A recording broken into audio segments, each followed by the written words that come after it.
Prestasi siswa Indonesia kalah jauh dari Singapura di bidang matematika. Coba lihat, Indonesia menduduki peringkat 69 dari 81 negara. Sedangkan Singapura, para siswa negara ini menduduki peringkat 1 dunia urusan matematika. Sejak 2000, Organization for Economic Cooperation and Development atau OECD berupaya menilai kualitas pendidikan suatu negara melalui Program for International Student Assessment atau PISA.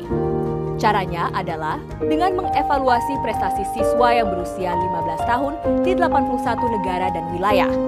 Pada Desember 2023 lalu, OECD melaporkan hasil skor PISA periode 2022. Peringkat tertinggi dalam matematika diduduki oleh Singapura, Macau, Taipei, Hong Kong, Jepang, Korea Selatan, Estonia, Swiss, dan Kanada. Sementara Indonesia ada di peringkat 69 dari 81 negara. Apa yang membuat mereka berhasil? Apa yang bisa kita pelajari dari Singapura, Korsel, dan negara-negara lain dalam mengajarkan matematika? Hal yang menarik adalah banyak di antara negara-negara itu mengajarkan konsep-konsep terkait cara berhitung, statistika, dan probabilitas sejak usia dini. Kurikulum untuk siswa Korea misalnya sering diperbarui untuk memasukkan materi seperti pemodelan statistik dan matematika berorientasi karir. Di Provinsi Ontario di Kanada, kurikulum matematika terbaru mencakup pendidikan keuangan, penggunaan data, dan infografis. Tapi, bagaimana cara mengajarkan topik-topik yang begitu kompleks kepada anak-anak? Di Kanada, kurikulum resmi menyediakan penggabungan beberapa konsep ke dalam permainan dan masalah kehidupan nyata. Hal ini bervariasi tergantung pada usia, tetapi mencakup semuanya mulai dari bermain dengan penggaris untuk mengukur jarak hingga membantu anak-anak membuat anggaran untuk memperkirakan berapa banyak uang yang harus mereka tabung untuk membeli sesuatu yang mereka inginkan, seperti buku atau permainan video. If you asked a student or a kindergarten student, did you learn math today? Probably they would say no, because they were simply playing. They were playing with water, they were playing with volume, they were playing with different ways of thinking through how do you actually count. It's part of play, but it's a very intentional part to sort of start reinforcing those skills and breaking down some of the barriers that people might have to thinking about math with a capital M. Di sebagian negara, mempelajari matematika tidak hanya terbatas pada mata pelajaran matematika saja, melainkan meliputi seluruh kurikulum sekolah. Di Estonia misalnya, mereka membuat proyek yang melibatkan matematika ke kelas bahasa, musik, bahkan olahraga dengan strategi terperinci yang dapat digunakan semua guru. Di Finlandia, yang juga punya sistem pendidikan yang sangat bagus, siswa berusia 11 tahun diundang untuk merancang kota mini. Mereka memilih profesi masing-masing dan ada yang bermain peran sebagai konsumen dan warga dalam proyek tersebut. Ini adalah strategi yang dalam pandangan para ahli NCEE membantu memberi makna pada matematika dan mengurangi penolakan dan kecemasan siswa ketika dihadapkan dengan angka dan rumus.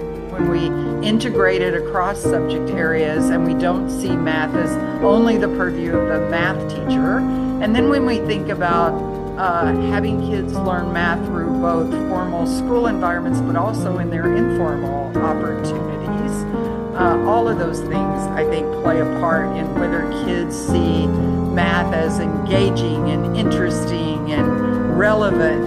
Pelajaran yang menarik dari beberapa negara juara matematika yang berlawanan dari apa yang kita bayangkan adalah durasi kelas relatif pendek dan memiliki beberapa kali jeda rehat. Di Estonia dan beberapa wilayah di Cina misalnya, kelas matematika dan mata pelajaran lainnya berlangsung selama 40 hingga 45 menit dan memiliki waktu istirahat 10 hingga 15 menit setiap akhir kelas. Hal yang penting lainnya adalah penghargaan terhadap guru. Di Singapura, misalnya, contoh yang paling terkenal, di sana guru menduduki posisi bergengsi secara sosial dan digaji besar. Oleh karena itu, mereka menjalani proses seleksi yang sangat ketat. Laporan NCEE mengatakan, di Singapura, kandidat sarjana harus memiliki prestasi akademis yang baik dan bahkan dievaluasi berdasarkan atribut pribadi seperti hasrat untuk mengajar. Guru matematika sekolah dasar dan menengah memiliki 2 gelar sarjana dalam ilmu matematika dan dalam pemikiran dan pendidikan komputasional. Lebih jauh lagi, guru-guru di Singapura program pelatihan dan bimbingan yang ekstensif, serta kurikulum yang dirancang dengan baik dan tujuan yang jelas menurut NCEE. Penggunaan telepon seluler dan tablet di sekolah seringkali menimbulkan perdebatan. Bagaimana menggabungkan platform yang telah memperoleh begitu banyak peran penting dalam pembelajaran selama pandemi COVID-19, tetapi tanpa membiarkan siswa terganggu atau menghabiskan banyak waktu di media sosial. Di Inggris misalnya, ada pedoman pemerintah yang meminta sekolah untuk melarang penggunaan telepon seluler selama jam pelajaran. Singapura juga memberlakukan pembatasan penggunaan telepon seluler di ruang kelas, tetapi pada saat yang sama, Kementerian Pendidikan Singapura meluncurkan platform pengajaran digital untuk membantu siswa membuat model dan mengerjakan latihan matematika. Di Estonia, pemrograman telah menjadi kelas wajib. Dan sejak usia dini, siswa belajar menganalisis data dan pola untuk memecahkan masalah. Dan mengapa penting untuk terus memikirkan ulang pengajaran matematika? One of the things we know for sure is that over the course of a young person's life now, they will have to reskill, upskill, pivot in their career multiple times. And there are some skill sets that will have staying power through that, and mathematics is certainly one of those. Bagaimana dengan kamu? Apa yang akan membuat mata pelajaran matematika lebih menarik untuk kamu? Berikan jawabanmu di kolom komentar. Sampai jumpa di video berikutnya.